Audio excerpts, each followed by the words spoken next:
C. Joseph Vijay எனும் நான்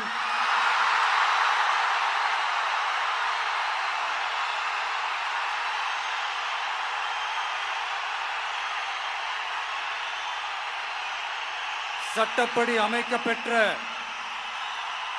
இந்திய அரசியல் அமைப்பின்பால் உண்மையான நம்பிக்கையும் மாறா பற்றும் கொண்டிருப்பேன் என்றும் இந்திய நாட்டின் ஒப்பில்லாத முழு முதல் ஆட்சியையும் ஒருமையையும் நிலை நிறுத்துவேன் என்றும் தமிழ்நாட்டு அரசின் முதலமைச்சராக உண்மையாகவும் உளச்சான்றின்படியும் என் கடமைகளை நிறைவேற்றுவேன் என்றும்